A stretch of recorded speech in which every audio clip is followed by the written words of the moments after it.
الحمد لله حمدا كثيرا طيبا مباركا فيه كما يحب ربنا ويرضى، واشهد ان لا اله الا الله وحده لا شريك له، واشهد ان محمدا عبده ورسوله صلى الله وسلم وبارك عليه وعلى آله وصحابه ومن اهتدى بهداهم إلى يوم الدين. أشهد أن لا إله إلا الله وحده لا شريك له الملك الخلاق، وأشهد أن محمدا عبد الله ورسوله أفضل البشر على الإطلاق، صلى الله وسلم وبارك عليه وعلى آله وصحابه ومن تبعهم بإحسان. أما بعد، عباد الله، فإني أوصيكم ونفسي بتقوى الله العلي القدير. أعوذ بالله من الشيطان الرجيم. بسم الله الرحمن الرحيم. ولا تتمنوا ما فضل الله به بعضكم على بعض، للرجال نصيب مما اكتسبوا وللنساء نصيب مما اكتسبن، واسألوا الله من فضله إن الله كان بكل شيء عليما. ആദരണീയരായ സത്യവിശ്വാസികളെ, വിശ്വാസിനികളെ, ജീവിതത്തിന്റെ എല്ലാ സന്ദർഭങ്ങളിലും അള്ളാഹുവിന്റെ വിധിവിലക്കുകൾ പാലിച്ചുകൊണ്ട് ജീവിക്കണമെന്ന് എന്നെയും നിങ്ങളെയും ഉണർത്തുകയാണ്. അള്ളാഹുവിന് ഇഷ്ടപ്പെട്ട ദാസന്മാരുടെ കൂട്ടത്തിൽ അവൻ നമ്മെ എല്ലാവരെയും ഉൾപ്പെടുത്തി അനുഗ്രഹിക്കുമാറാവട്ടെ. ഒരിക്കൽ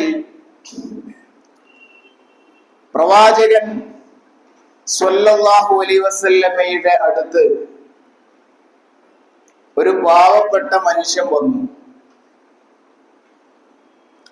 അദ്ദേഹം വന്നത് സഹായം ചോദിച്ചുകൊണ്ടാണ്. തന്നെ വീട് വെക്കണം, വീടിന് സഹായം ചോദിച്ചുകൊണ്ടാണ് വന്നത്.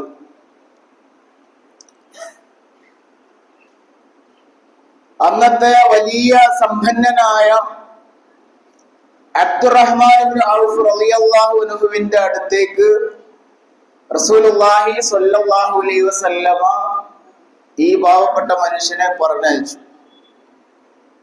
നിങ്ങൾ അവിടെ പോയിക്കോ, നിങ്ങൾ അദ്ദേഹം സഹായിക്കും, ഞാൻ പറഞ്ഞിട്ട് വന്ന എന്ന് പറഞ്ഞാൽ മതി എന്ന് പറഞ്ഞു. അങ്ങനെ ഈ മനുഷ്യൻ ഇദ്ദേഹത്തിന്റെ വീട് അന്വേഷിച്ചു വന്നു. ആ വീട്ടുമുറ്റത്ത് എത്തിയപ്പോൾ അബ്ദുറഹ്മാൻ ഔഫ് റളിയല്ലാഹു അൻഹുവും തന്റെ ഭാര്യയും തമ്മിൽ ചെറിയ തർക്കം നടക്കുകയാണ്. തർക്കം എന്തിന്റെ പേരിലാന്ന് ചോദിച്ചാൽ കത്തിത്തീരാറായ ഒരു വിളക്ക് തിരിയുടെ വിഷയമാണ്.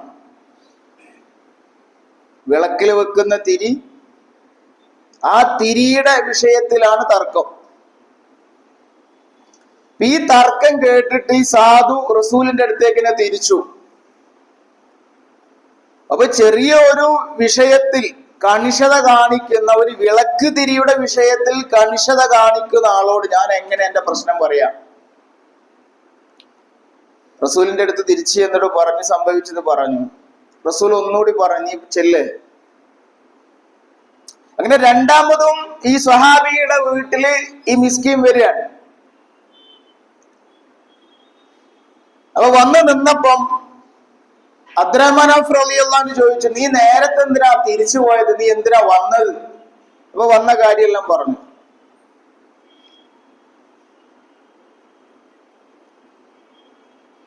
ഇപ്പൊ പ്രവാചകൻ പറഞ്ഞയച്ച ആളാണല്ലോ. തന്റെ അകത്തേക്ക് പോയിട്ട് തന്റെ വലത് കൈയിൽ ഒരു പണക്കിഴിയും മറ്റേ കയ്യില് നേരത്തെ പിടിച്ച വിളക്ക് തിരിയുമായിട്ട് അദ്ദേഹം പുറത്തേക്ക് വന്നു. എന്നിട്ട് ആ സാധുവിന്റെ കയ്യില് ഇത് വെച്ചിട്ട് പറഞ്ഞു, വിളക്ക് തിരി കാണിച്ചിട്ട് പറഞ്ഞു, ഇതുപോലെ സമ്പാദിക്കണം. പണക്കിഴി കാണിച്ചിട്ട് പറഞ്ഞു, ഇതുപോലെ ചിലവഴിക്കണം. പ്രിയപ്പെട്ടവരെ, ഈ സംഭവത്തിൽ നമുക്ക് വലിയ ഒരു പാഠമുണ്ട്. ഇസ്ലാമിന്റെ സാമ്പത്തിക സംസ്കാരം നമ്മെ പഠിപ്പിക്കുകയാണ്. എങ്ങനെ സമ്പാദിക്കണം, എങ്ങനെ ചിലവഴിക്കണം എന്നത് കൃത്യമായി നമ്മളെ പഠിപ്പിക്കുന്ന ഒരു സംഭവമാണത്. നന്നായി അധ്വാനിച്ച് നമ്മൾ സമ്പാദിച്ചെങ്കിൽ മാത്രമേ ഇങ്ങനെ കൊടുക്കാൻ കഴിയൂ.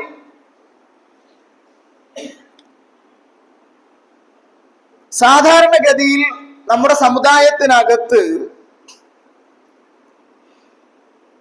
കേൾക്കുന്ന പ്രഭാഷണങ്ങളിൽ അധികവും ചിലവഴിക്കുന്നതിന്റെ പ്രാധാന്യത്തെ കുറിച്ചാണ് കേൾക്കുക.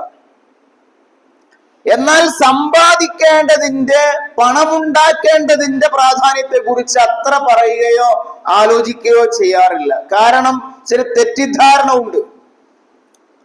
ഇപ്പൊ പ്രവാചകന്റെ ഒരു പ്രാർത്ഥന ഉണ്ടല്ലോ, അല്ലാഹുമ്മ അഈനി മിസ്കീനൻ വ അമിത്നി മിസ്കീന, എന്നെ ഒരു മിസ്കീനായി ജീവിപ്പിക്കുകയും മിസ്കീനായി തന്നെ മരിപ്പിക്കുകയും ചെയ്യണേന്നാണ്. ചില പണ്ഡിതന്മാർ ഈ ഹദീസ് ദുർബല എന്ന് പറയുന്നുണ്ട്. എന്നാൽ പ്രബലമാണെങ്കിൽ പോലും പണ്ഡിതന്മാർ ഇതിനെ വിശദീകരിച്ചത് പരമദരിദ്രനായി ജീവിക്കുക എന്ന ആശയത്തിൽ. അവിടെ മിസ്കീൻ എന്നുകൊണ്ട് ഉദ്ദേശം വിനയാന്വിതനായി ജീവിക്കുക എന്നതാണ്. അപ്പൊ ഈ ഭൂമിയിൽ വിനയത്തോടെ ജീവിക്കുന്നവനും നല്ല വിനയമുള്ള അവസ്ഥയിൽ മരിച്ചു പോവുകയും ചെയ്യുന്ന ഒരു സംഗതിയെ കുറിച്ചാണ് പറയുന്നത്. സമ്പന്നനാകുന്നത് ഒരു കുറ്റമായി ധരിച്ചവരുണ്ട്. ചില തത്വശാസ്ത്രങ്ങൾ തന്നെ അങ്ങനെയാണ്. തൊഴിലാളി മുതലാളി വർഗ സംഘടനകളെ കുറിച്ചാണ് തത്വശാസ്ത്രങ്ങൾ പോലും സംസാരിക്കുന്നത്. മുതലാളിക്കെതിരെ ഒരു ശത്രുതാ മനോഭാവം തൊഴിലാളികളിൽ ഉണ്ടാക്കുകയാണ് ആ തത്വശാസ്ത്രം ചെയ്തിട്ടുള്ളത്. എന്നാൽ ഇസ്ലാമിന്റെ നിലപാട് അതൊന്നുമല്ല. വിശുദ്ധ ഖുർആനിൽ നമുക്ക് പരിചയമുള്ളൊരു വചനമുണ്ട്, വലാ തുഉതു സുഫഹാ അംവാലകും അല്ലതി ജഅലല്ലാഹു ലക്കും ഖിയാമൻ. സമ്പത്ത് നമ്മുടെ നിലനിൽപ്പിന്റെ ആധാരമാണ്. ഖുർആൻ പറയാണ്, വലാ തുഉതു സുഫഹാ അംവാലകും, നിങ്ങളുടെ ധനം, നിങ്ങളുടെ സമ്പത്ത് നിങ്ങൾ വിഡ്ഢികളുടെ കയ്യിൽ ഏൽപ്പിക്കരുത്. ഏതാണ് ആ സമ്പത്ത്? അല്ലത്തി, ആ സമ്പത്ത് ഉണ്ടല്ലോ, ജഅലല്ലാഹു ലക്കും ഖിയാമൻ, നിങ്ങളെ നിലനിൽപ്പിന്റെ ആധാരമായി നിശ്ചയിച്ചിട്ടുള്ളതാണ്. അപ്പൊ ഇതിനകത്ത് വലിയൊരു കാര്യമുണ്ട്. വിഡ്ഢികളുടെ കയ്യിൽ, കച്ചവടം അറിയാത്ത, ബിസിനസ് അറിയാത്ത ആളുകളുടെ കയ്യിൽ നമ്മൾ സമ്പാദിച്ചുണ്ടാക്കിയ പണം കൊണ്ടുപോയി കൊടുക്കരുത്. വളരെ ചിന്തിച്ചും ആലോചിച്ചുമാണ് നമ്മൾ ഇത്തരം മേഖലകളിൽ ഇടപെടേണ്ടത്. എങ്ങനെയെങ്കിലും സമ്പന്നാകണമെന്ന് കരുതി എവിടെയെങ്കിലും എന്തെങ്കിലുമൊക്കെ പരസ്യം കണ്ടിട്ട് നമ്മൾ നിക്ഷേപിക്കും. നിക്ഷേപിച്ച് കഴിഞ്ഞതിന് ശേഷമാണ് പലപ്പോഴും നമ്മൾ ഇതിന്റെ ഉള്ളുവള്ളികളെ കുറിച്ച് അറിയാം. ഇപ്പൊ നമ്മുടെ നാട്ടിൽ ഒരുപാട് ബിസിനസ് സംരംഭങ്ങളുണ്ട്. നിക്ഷേപം നമ്മോട് ആവശ്യപ്പെടും. അപ്പൊ എന്റെ കയ്യിൽ നിന്ന് ഒരു 5 ലക്ഷം രൂപ വാങ്ങും, വേറൊരാളെ കയ്യിൽ നിന്ന് വേറെ 5 വാങ്ങും. എന്നിട്ട് അയാളെ കയ്യിൽ നിന്ന് വാങ്ങി 5 ലക്ഷത്തിൽ നിന്ന് കുറച്ച് എനിക്ക് തന്നിട്ട് നിങ്ങളെ ലാഭമെന്ന് പറയും.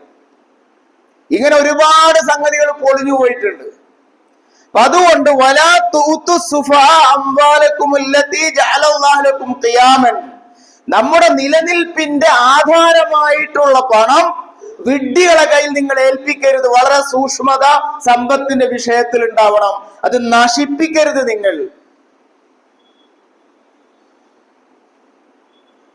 ഇനിയും ആലോചിച്ച് നോക്കൂ, റസൂലിന്റെ ഒരു പ്രാർത്ഥന, അല്ലാഹുമ്മ ഇന്നി അഊദു ബിക മിനൽ കുഫ്രി വൽ ഫഖർ. പ്രവാചകൻ രക്ഷ തേടുന്നത് ദാരിദ്ര്യത്തിൽ നിന്നാണ്, കുഫറിൽ നിന്നാണ്. അപ്പൊ ദരിദ്രനായി മിസ്കീനായി ജീവിക്കണമെന്നല്ല, ദാരിദ്ര്യത്തിൽ നിന്ന് എന്നെ രക്ഷപ്പെടുത്തണേ എന്നാണ് റസൂലുള്ളാഹി സ്വല്ലല്ലാഹു അലൈഹി വസല്ലമ പ്രാർത്ഥിച്ചിട്ടുള്ളത്. പ്രവാചകന് നൽകിയ അനുഗ്രഹങ്ങളെ കുറിച്ച് പറഞ്ഞെടുത്ത് എന്താ ഖുർആൻ പറഞ്ഞത്?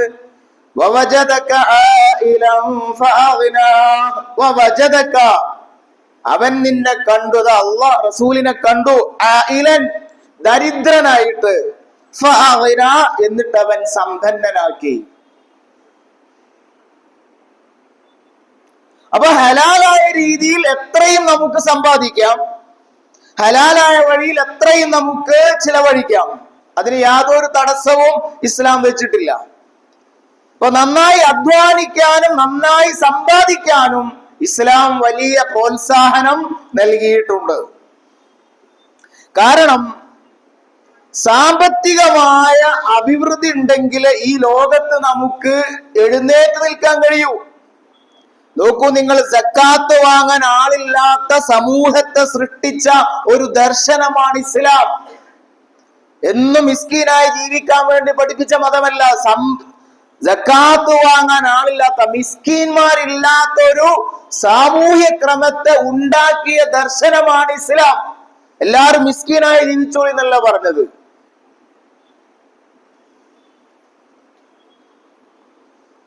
അപ്പൊ ചില ഹദീസുകളുടെ സന്ദർഭവും സാഹചര്യവും ഒക്കെ മനസ്സിലാക്കിയിട്ടില്ലെങ്കിൽ അവ നമ്മെ ജീവിതത്തിൽ നിന്ന് പിന്നോട്ട് വലിക്കും.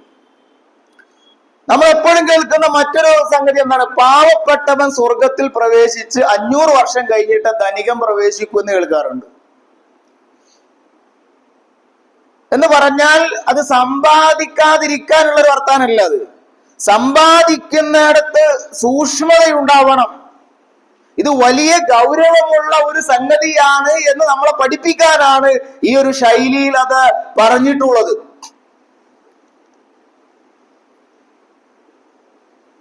സ്വഹാബിമാർ, സ്വർഗം കൊണ്ട് സന്തോഷ വാർത്ത അറിയിക്കപ്പെട്ട സ്വഹാബിമാർ, അതിൽ 6 പേരും വലിയ സമ്പന്നന്മാരായിരുന്നു എന്നാണ് പറയുന്നത്. ഒരിക്കൽ പ്രവാചകൻ സല്ലല്ലാഹു അലൈഹി വസല്ലമ പറഞ്ഞിട്ടുണ്ട്, അബൂബക്കറിന്റെ സമ്പത്ത് ഉപകാരപ്പെട്ടതുപോലെ ആരുടെയും സമ്പത്ത് എനിക്ക് ഉപകാരപ്പെട്ടിട്ടില്ല.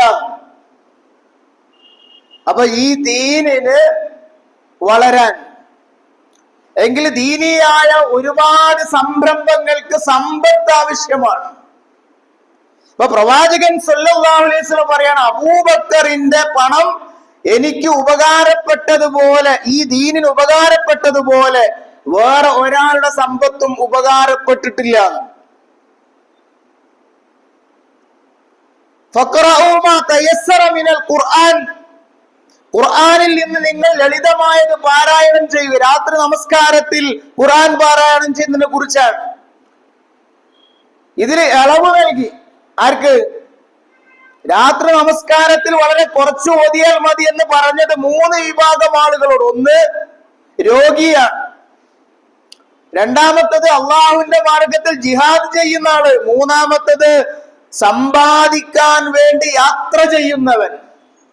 സമ്പാദിക്കാൻ വേണ്ടി യാത്ര ചെയ്യുന്നവൻ, അവനിവിടെ ഇളവ് നൽകുകയാണ് ഖുർആൻ പാരായണത്തിൽ. അപ്പൊ അത്രയും പ്രാധാന്യം സമ്പാദിക്കുന്ന വിഷയത്തിൽ ഉണ്ട്. ഒരു ചെറുപ്പക്കാരൻ ഇങ്ങനെ നടന്നു പോകുമ്പോ സ്വഹാബികൾ പറഞ്ഞു, റസൂലെ, ആ ചങ്ങാതി പോകുന്നത് അള്ളാഹുവിന്റെ മാർഗത്തിലാണെങ്കിൽ എത്ര നന്നായിരുന്നു എന്ന്. അപ്പൊ റസൂൽ അവരോട് പറയുന്നുണ്ട്, അദ്ദേഹം നടന്നു പോകുന്നത് അധ്വാനിക്കാനാണെങ്കിൽ, തന്റെ കുടുംബത്തെ പുലർത്താനാണെങ്കിൽ, ഉപ്പാക്കും ഉമ്മാക്കും ഭക്ഷണത്തിന് വേണ്ടിയാണ്, മക്കൾക്ക് വേണ്ടിയാണ് അധ്വാനിക്കാൻ പോകുന്നതെങ്കിൽ ഫീ സബീലില്ലാ, അയാൾ അള്ളാന്റെ മാർഗത്തിലാണ്. അപ്പൊ അധ്വാനിക്കുക എന്ന് പറയുന്നത്, സമ്പത്തുണ്ടാക്കുക എന്ന് പറയുന്നത് അള്ളാഹുവിന്റെ മാർഗത്തിലുള്ള ഒരു പ്രവർത്തനമാണ്. റസൂൽ അത് പ്രോത്സാഹിപ്പിക്കുകയാണ് ചെയ്തത്. ആണിന് മാത്രല്ല പെണ്ണിനും സമ്പാദിക്കാം. ലിൽറിജാലി നസീബു മിമ്മക്തസബു വലിന്നിസാഇ നസീബു മിമ്മക്തസബ്ന. പുരുഷന്മാർക്ക് അവർ സമ്പാദിച്ചതിനനുസരിച്ച് വിഹിതമുണ്ട്, സ്ത്രീകൾക്കും അങ്ങനെ തന്നെ. അപ്പൊ സ്ത്രീകൾക്കും സമ്പാദിക്കാം. അപ്പൊ ആണിനും പെണ്ണിനും എല്ലാം സമ്പാദിക്കാൻ വേണ്ടി അവര് സമ്പാദിക്കണമെന്ന് പറഞ്ഞുകൊണ്ട് പ്രോത്സാഹിപ്പിക്കുന്നതാണ് ഖുർആനിലും അതുപോലെ തന്നെ നബി വചനങ്ങളിലുമൊക്കെ നമ്മൾ കാണുന്നത്. പ്രത്യേകിച്ച് ഇന്നത്തെ കാലത്ത് സമ്പത്ത് ശേഖരിക്കുക എന്ന് പറയുന്നത് ഒരു പ്രതിരോധ പ്രവർത്തനം കൂടിയാണ്. ഇസ്ലാമിന് എതിരെയുള്ള പ്രോപ്പഗണ്ടകൾ വരുന്നത്, അല്ലെങ്കിൽ ഇസ്ലാമിനെതിരെയുള്ള പ്രവർത്തനങ്ങൾക്ക് വലിയ തോതിൽ സമ്പത്ത് ചെലവഴിക്കുമ്പോൾ അതിനെ പ്രതിരോധിക്കണമെങ്കിൽ ഇപ്പുറത്ത് നമ്മൾ ആ സമ്പത്ത് ചെലവഴിക്കേണ്ടതായിട്ടുണ്ട്.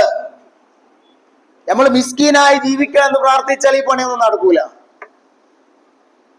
അപ്പൊ നമുക്ക് അസ്തിത്വവും ഭദ്രതയും ഇസ്സത്തും ഉണ്ടാക്കിയെടുക്കാൻ നമ്മുടെ കയ്യിൽ പണം ആവശ്യമാണ്. അതുകൊണ്ട് എത്രയും നിങ്ങൾ സമ്പാദിക്കണമെന്ന് പ്രവാചകൻ സ്വല്ലല്ലാഹു അലൈഹി വസല്ലമ നമ്മളെ പഠിപ്പിച്ചിട്ടുണ്ട്. സാമ്പത്തിക ശേഷി ഈ ഉമ്മത്തിന് ഉണ്ടെങ്കിലേ സേവന പ്രവർത്തനങ്ങൾ നടക്കുകയുള്ളൂ. അല്ലെങ്കിലും ഈ ഉമ്മത്തിന്റെ കയ്യിൽ പണമുണ്ടെങ്കിലേ സൊസൈറ്റിക്ക് ഉപകാരമുള്ളൂ. എത്ര ദുരിതങ്ങൾ, ദുരന്തങ്ങൾ, പ്രളയങ്ങൾ, ഈ സന്ദർഭങ്ങളിലെല്ലാം ഈ ഉമ്മത്തിന്റെ സഹായം ഏതെല്ലാം മേഖലകളിലാണ് ചെന്നെത്തിയത്. അവരുടെ കയ്യിൽ പണമുണ്ടെങ്കിലേ അത് സമൂഹത്തിന് ഉപകാരപ്പെടുകയുള്ളൂ. നോക്കൂ നിങ്ങൾ, ഉസ്മാൻ റളിയല്ലാഹു അൻഹു, ഒരു ജൂതൻ അയാളുടെ കിണറിലെ വെള്ളം ഇങ്ങനെ കാശിനെ വിറ്റുകൊണ്ടിരിക്കുമ്പോ പാവപ്പെട്ട മനുഷ്യന്മാര് വന്നിട്ട് റസൂലിനോട് പരാതി പറയാൻ, കുടിക്കാൻ വെള്ളമില്ല, ആകെ ഉള്ളത് ഈ കിണറാണ്. അതാണെങ്കിൽ ആ ജൂതന് പൈസക്കാണ് വെള്ളം തരുന്നത്, വലിയ ബുദ്ധിമുട്ടാണ്. റസൂലുള്ളാഹി സ്വല്ലല്ലാഹു അലൈഹി വസല്ലമ തന്റെ അനുചരന്മാരൊക്കെ വിളിച്ചു വരുത്തി വിഷയം പറഞ്ഞു. എന്താ ചെയ്യാ? റസൂലുള്ള വിളിച്ച മീറ്റിംഗില് ഉസ്മാൻ റളിയല്ലാഹു അൻഹു പറഞ്ഞു, ഞാൻ ആ കിണർ പൈസ കൊടുത്തിട്ട് വാങ്ങാം. വലിയ കാശ് കൊടുത്തിട്ട് ഉസ്മാൻ റളിയല്ലാഹു അൻഹു ആ കിണർ വാങ്ങി ആ നാടിന് അത് വഖഫ് ചെയ്യാണ്. എല്ലാവരും സൗജന്യമായിട്ട് അതിലെ വെള്ളം ഉപയോഗിക്കുകയാണ്. അപ്പൊ ഒരു സമൂഹം ഒരു വലിയ പ്രശ്നം അനുഭവിക്കുമ്പോൾ, കുടിവെള്ള പ്രശ്നം അനുഭവിക്കുമ്പോൾ, ആ കുടിവെള്ള പ്രശ്നം പരിഹരിച്ചാൽ അയാൾക്ക് സ്വർഗമുണ്ടെന്ന റസൂലിന്റെ വാഗ്ദാനം, അതിന് കയ്യിൽ കാശ് വേണം. ഉസ്മാൻ റളിയല്ലാഹു അൻഹു വലിയ കാശ് കൊടുത്തിട്ട് ജൂതന്റെ കയ്യിൽ നിന്ന് ആ കിണർ വാങ്ങി ആ നാടിന് വേണ്ടിയിട്ട് അത് കൊടുക്കുകയാണ്. കച്ചവടത്തെ റസൂൽ വലിയ രീതിയിൽ പ്രോത്സാഹിപ്പിച്ചിട്ടുണ്ട്. ബിസിനസ് സംരംഭങ്ങളിലേക്ക് ഇറങ്ങിച്ചെല്ലാൻ നമ്മൾ പ്രോത്സാഹിപ്പിച്ചിട്ടുണ്ട്. അത്താജിറു സദൂഖുൽ അമീനു മഅൻ നബിയ്യീന വസ്സിദ്ദീഖീന വശുഹദാ. സത്യസന്ധനായ ഒരു കച്ചവടക്കാരൻ എന്ന് പറയുന്നത്, സത്യസന്ധനായ വിശ്വസ്തനായ ഒരു ബിസിനസ്സുകാരൻ, അയാൾ നാളെ നബിമാരുടെ കൂടെ ആയിരിക്കും. രക്തസാക്ഷികളോടൊപ്പം. ഏറ്റവും നല്ല സത്യസന്ധരായ മനുഷ്യരോടൊപ്പം നാളെ സ്വർഗത്തിൽ ഉണ്ടാകും. ആര്? കച്ചവടം ചെയ്ത മനുഷ്യൻ, സത്യസന്ധനായ കച്ചവടക്കാരൻ. കാരണം കച്ചവടക്കാർക്ക് ഒരു പ്രത്യേകത ഉണ്ട്. അവരാണ് ഈ സൊസൈറ്റിയുടെ ഏറ്റവും കൂടുതൽ കമ്മിറ്റ്മെന്റുള്ള ആളുകൾ. ഏത് പ്രശ്നം വന്നാലും ആദ്യം അവരുണ്ടാവുക. അപ്പൊ അതുകൊണ്ട് റസൂൽ അതിനെ പ്രോത്സാഹിപ്പിക്കുകയാണ്, കച്ചവടത്തെ പ്രോത്സാഹിപ്പിക്കുകയാണ്. അപ്പൊ അതുകൊണ്ട് പ്രിയമുള്ളവര്, ഞാൻ നേരത്തെ പറഞ്ഞു, നമ്മുടെ നിലനിൽപ്പിന്റെ ആധാരമായ സമ്പത്ത് അത് കൈകാര്യം ചെയ്യാൻ അറിയാത്ത വിഡ്ഢികളുടെ കയ്യിൽ ഏൽപ്പിക്കരുത്. അത് നിങ്ങളുടെ നിലനിൽപ്പിന്റെ ആധാരമാണ്. അപ്പൊ ഒരു ബിസിനസ് തുടങ്ങുമ്പോൾ 4 വട്ടം ആലോചിക്കണം. നമ്മുടെ കയ്യിലെ പണം നഷ്ടപ്പെടുന്ന വിധത്തിലേക്ക്, നാം ചോരനീരാക്കി ഉണ്ടാക്കിയ പണം നഷ്ടപ്പെടുന്ന വിധത്തിലേക്ക് നമ്മുടെ നടപടിക്രമങ്ങൾ പോകാൻ പാടില്ല. ആധുനികമായ ഒരുപാട് സംവിധാനങ്ങൾ സംരംഭക പ്രവർത്തനങ്ങൾ, അതുപോലെ തന്നെ ബിസിനസ് മേഖലയിൽ പുതിയ പുതിയ സെമിനാറുകൾ, സിമ്പോസിയങ്ങളെല്ലാം നടക്കുമ്പോൾ കാലത്തിന്റെ മാറ്റത്തിനനുസരിച്ച് നാം അത്തരം വേദികളിൽ പങ്കെടുത്തുകൊണ്ട് ആ കാലത്തിന്റെ മാറ്റത്തിനനുസരിച്ച് നമ്മുടെ ബിസിനസ് സംരംഭങ്ങളെ കൂടി ആ വഴിക്ക് നടത്താൻ നമ്മൾ തയ്യാറാവണം. ഇപ്പൊ ജനറേഷൻ മാറുന്നതിനനുസരിച്ച് ഒരു പഠനം വന്നിട്ടുള്ളത്, പഴയ തലമുറയിൽ നിന്ന് പുതിയ തലമുറ അവരുടെ ബിസിനസ് സംരംഭങ്ങൾ ഏറ്റെടുത്തപ്പോൾ അതിന്റെ ഗ്രാഫ് വളരെ വേഗത്തിൽ ഉയരുകയാണ് ചെയ്തിട്ടുള്ളത് എന്നൊരു പഠനമുണ്ട്. കാരണം ജനറേഷനുകൾ മാറുമ്പോൾ അതിന്റെ ഐഡിയകൾ മാറും, പുതിയ പുതിയ ആശയങ്ങൾ വരും, പുതിയ ടെക്നോളജികൾ അതിൽ ബിസിനസ്സിൽ അവർ ഉപയോഗിക്കും, സാങ്കേതിക വിദ്യകൾ ഉപയോഗപ്പെടുത്തിയിട്ട് വേഗത്തിൽ കാര്യങ്ങൾ ചെയ്യാൻ പറ്റും. ഇങ്ങനെ പുതിയ മേഖലയിലേക്ക് നമ്മൾ കടന്നു ചെല്ലുമ്പോഴാണ് വിവിധ മേഖലകളിൽ നിന്ന് ഈ ഉമ്മത്തിന് വരുമാനം ഉണ്ടാവുക, ഈ ഉമ്മത്തിലെ വ്യക്തികൾക്ക് സമ്പത്ത് ഉണ്ടാവുക. ഗ്രൗണ്ട് സ്റ്റഡി എന്ന് പറയുന്ന ഒരു സംഗതിയുണ്ട്. വെറുതെ നമ്മൾ പണം കൊണ്ടുപോയി നിക്ഷേപിക്കുകയല്ല. നാം എന്തിലാണ് നിക്ഷേപിക്കുന്നത്, എന്താണ് സംരംഭം, അതിന്റെ സാധ്യത എത്രയാണ്, ഇതുപോലെ ഈ നാട്ടിൽ ഈ പ്രദേശത്ത് എത്രയുണ്ട്, ഇങ്ങനെയൊന്നും ആലോചിക്കാതെ എനിക്ക് എങ്ങനെയെങ്കിലും മാസാമാസം ഇത്ര തിരിച്ചു കിട്ടണം എന്ന നീയത്തിലല്ല നമ്മൾ ഒരു ബിസിനസ്സിൽ ഏർപ്പെടേണ്ടത്.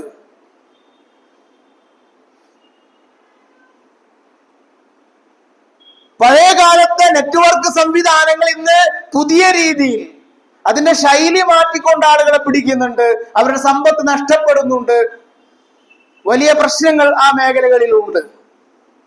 അപ്പൊ അതുകൊണ്ട് നമ്മൾ വർഷങ്ങളായി സമ്പാദിച്ചിട്ടുള്ള സമ്പത്ത് എവിടെയെങ്കിലും കൊണ്ടുപോയി നമ്മൾ നശിപ്പിക്കാതെ ഏറ്റവും ഉപകാരപ്രദമായ വഴിയിൽ നമ്മുടെ സമ്പത്തിനെ വിനിയോഗിക്കാൻ, സംരംഭങ്ങൾ തുടങ്ങാൻ നമ്മൾ തയ്യാറാവുകയാണ് വേണ്ടത്.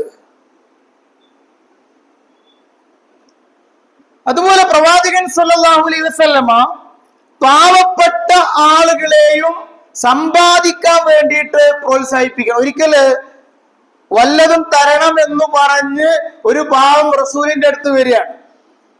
റസൂലിന് വേണമെങ്കിൽ എന്തെങ്കിലും അയാൾക്ക് കൊടുത്തിട്ട് വിടാം. അപ്പൊ റസൂൽ ആ മനുഷ്യനോട് ചോദിക്കുന്നുണ്ട്, നിന്റെ കയ്യിൽ എന്താ ഉള്ളത്? നല്ല ആരോഗ്യമുള്ള മനുഷ്യനാണ്. ചോദിച്ചു, നിന്റെ കയ്യിൽ എന്തെങ്കിലും ഉണ്ടോ, നിന്റെ വീട്ടിൽ എന്താ ഉള്ളത് എന്ന് ചോദിച്ചു. അപ്പൊ വന്ന മനുഷ്യൻ പറഞ്ഞു, ഞാൻ എന്റെ തണുപ്പ് കാലത്ത് ഉപയോഗിക്കുന്ന ഒരു പുതപ്പും വെള്ളമെടുക്കാൻ ഉപയോഗിക്കുന്ന ഒരു പാത്രവും എന്റെ കയ്യിലുണ്ട്. നന്ദി, അത് പോയിട്ട് എടുത്തിട്ട് വാ. ആ മിസ്കീൻ ആ രണ്ട് സാധനം കൊണ്ടുവന്നു. സഹാബികൾ എല്ലാവരും ഉണ്ട്. ഒരു ലേലമാണ്. അപ്പൊ ഏറ്റവും കൂടുതൽ വില ആര് തരുമെന്ന റസൂൽ നോക്കുന്നത്. അങ്ങനെ ഒരു സഹാബി ആ രണ്ട് സാധനവും വാങ്ങി, പുതപ്പും പാത്രവും വാങ്ങി. എന്നിട്ട് ആ മിസ്കീനിനോട് റസൂൽ പറയാണ്, ഈ കിട്ടിയ കാശിന് പകുതി ധാന്യങ്ങൾ വാങ്ങിയിട്ട് നീ വീട്ടിൽ ഏൽപ്പിക്കും. ഇദ്ദേഹം നേരത്തെ പറഞ്ഞിട്ടുണ്ട്, എനിക്ക് ജോലി അറിയാം, വിറക് വെട്ടാൻ അറിയാം, ബാക്കി കാശിന് മഴു വാങ്ങാൻ വേണ്ടി പറയുന്നുണ്ട്.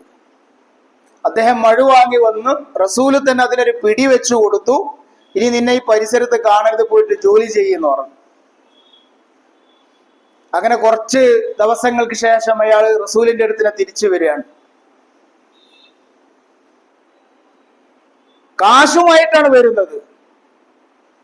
എനിക്ക് വല്ലതും തരണമെന്ന് പറഞ്ഞു വന്ന മനുഷ്യൻ റസൂലിന്റെ ബൈത്തുൽ മാലിലേക്ക് ചെറിയതെങ്കിൽ ചെറുത് കൊടുക്കാനാണ് വരുന്നത്.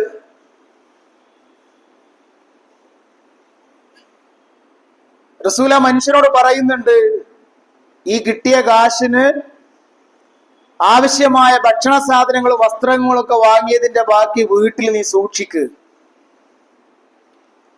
അപ്പോ ഇതിലൊരു പാഠം, 2-3 സംഗതി ഉണ്ട്. ഒന്ന്,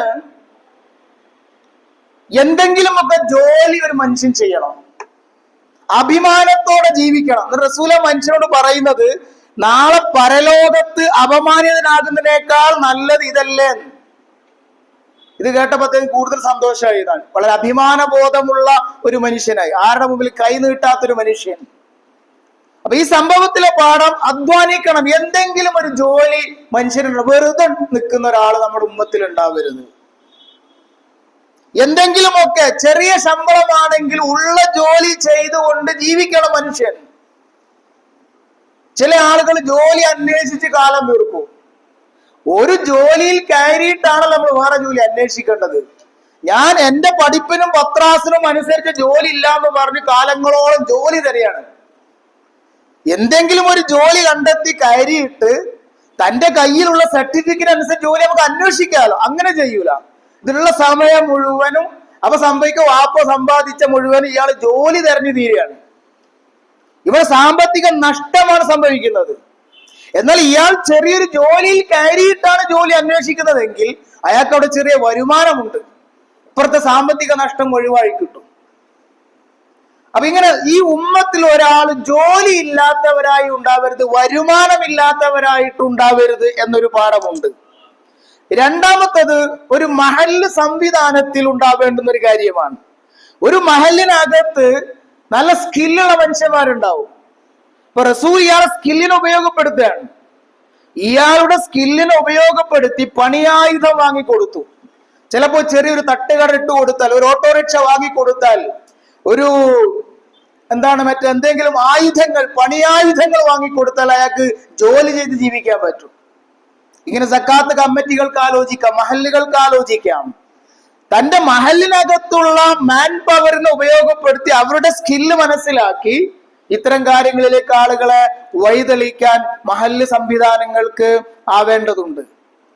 അങ്ങനെ ഒരു സമൂഹത്തെ അഭിമാന ബോധത്തോടെ ജീവിക്കാൻ അവർക്ക് ജോലി വേണം, പണം വേണം, സമ്പത്ത് വേണം എന്നത് ഈ സംഭവം നമ്മളെ പഠിപ്പിക്കുന്ന കാര്യമാണ്. പ്രിയപ്പെട്ടവരെ, പറഞ്ഞു വന്നത്, സമ്പത്ത് നമ്മുടെ നിലനിൽപ്പിന്റെ ആധാരമാണ്. അത് വെറുതെ നശിപ്പിക്കരുത്. അത് നമുക്ക് പണം തിരിച്ചു തരുന്ന വലിയ സംരംഭങ്ങളിൽ നമ്മുടെ നിക്ഷേപങ്ങൾ ഉണ്ടാവണം. ബിസിനസ് മേഖലകളിൽ നമ്മൾ ഉണ്ടാവണം. പ്രവാചകൻ സല്ലല്ലാഹു അലൈഹി വസല്ലമയുടെ കാലഘട്ടത്തിലെ സ്വഹാബിമാരെ കുറിച്ച് പറഞ്ഞു. സ്വർഗം കൊണ്ട് സന്തോഷ വാർത്ത അറിയിക്കപ്പെട്ട സ്വഹാബികളിൽ 6 പേര് വലിയ സമ്പന്നന്മാരായിരുന്നു. അവരുടെ എല്ലാം സമ്പത്ത് കൊണ്ടാണ് ദീന് വളർന്നിട്ടുള്ളത് എന്ന കാര്യമൊക്കെ നമ്മൾ പറഞ്ഞു. അതുകൊണ്ട് എന്തെങ്കിലുമൊക്കെ മേഖലകളിൽ നമ്മൾ ഉണ്ടാവേണ്ടതുണ്ട്. വെറുതെ ഇരിക്കുന്ന ഒരു സംഗതി നമുക്ക് പറഞ്ഞതല്ല. പടച്ച റബ്ബ് നന്നായി അധ്വാനിക്കുന്ന, സമ്പത്ത് ഉണ്ടാക്കുന്ന, അങ്ങനെ അള്ളാഹുവിന്റെ തൃപ്തി ലഭിക്കുന്ന ആളുകളുടെ കൂട്ടത്തിൽ നമ്മളെല്ലാം ഉൾപ്പെടുത്തി അനുഗ്രഹിക്കുമാറാവട്ടെ.